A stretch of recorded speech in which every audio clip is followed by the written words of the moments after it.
सोचो, तुम अपने फ्रेंड्स के साथ ग्रेजुएशन सेलिब्रेट करने जंगल जाओ। थोड़ी मस्ती, थोड़ा थ्रिल और एक छोटी सी गलती तुम्हारी जिंदगी का सबसे बड़ा नाइटमेयर बन जाए। एक ऐसी गलती जिसके बाद जंगल का सबसे खतरनाक शिकारी तुम्हारे पीछे पड़ जाए। और वो शिकारी कोई ऑर्डिनरी जानवर नहीं, बल्कि एक गुस्से से पागल हो चुकी माँ ग्रिजली बेयर है, जो अपने बच्चे का बदला लेने के लिए कुछ भी कर सकती है। आज हम एक्सप्लेन करने वाले हैं 2007 की survival horror movie grizzly rage, जहां 4 यंग फ्रेंड्स एक रिस्ट्रिक्टेड फॉरेस्ट में एंटर करते हैं और फिर उनकी खुशी धीरे धीरे मौत के डर में बदल जाती है। मूवी की शुरुआत होती है 4 फ्रेंड से, जो अपनी ग्रेजुएशन के बाद फ्रीडम एंजॉय करना चाहते हैं। इनके नाम है वेस, लॉरेन, शॉन और रिच। ये सब यंग हैं, एक्साइटेड हैं और उन्हें लगता है कि दुनिया उनके कंट्रोल में है।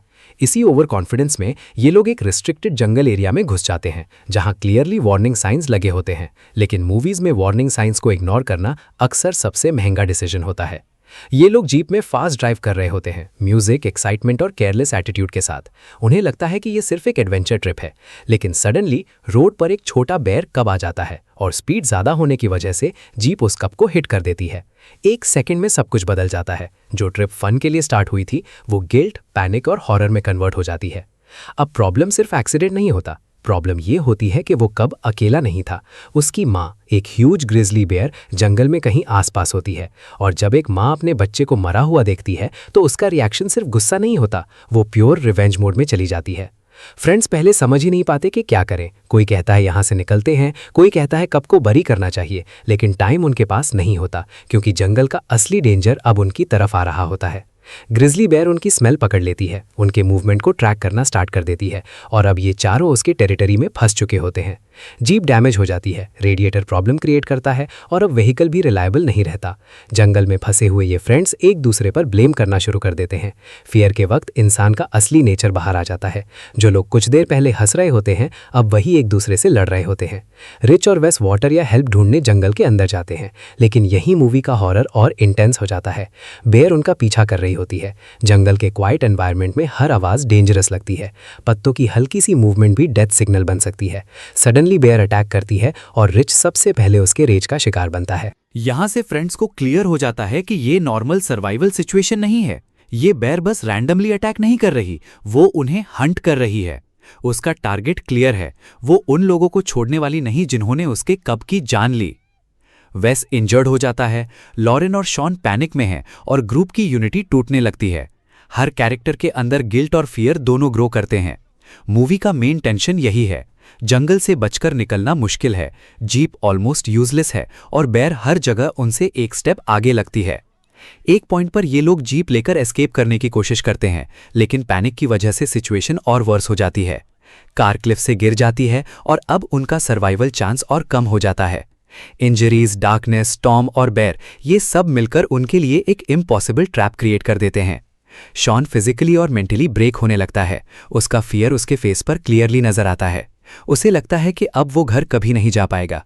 लॉरेन कंपैरेटिवली स्ट्रांग रहने की कोशिश करती है, लेकिन बेयर के सामने स्ट्रेंथ भी लिमिटेड होती है। मूवी में बेयर को एक नेचुरल मॉन्स्टर की तरह दिखाया गया है।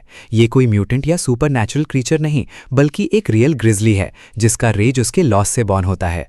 इसलिए कहानी का इमोशनल एंगल भी स्ट्रांग है।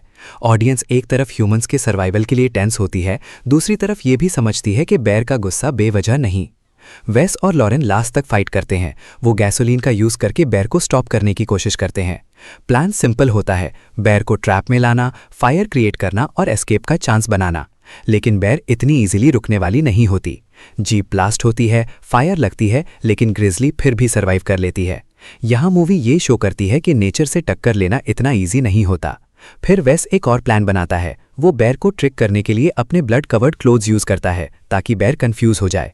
कुछ मोमेंट्स के लिए लगता है कि शायद ये प्लान काम कर जाएगा, लेकिन एक छोटी सी मिस्टेक सब खराब कर देती है। बेयर उसकी लोकेशन समझ लेती है और फिर अटैक और इंटेंस हो जाता है।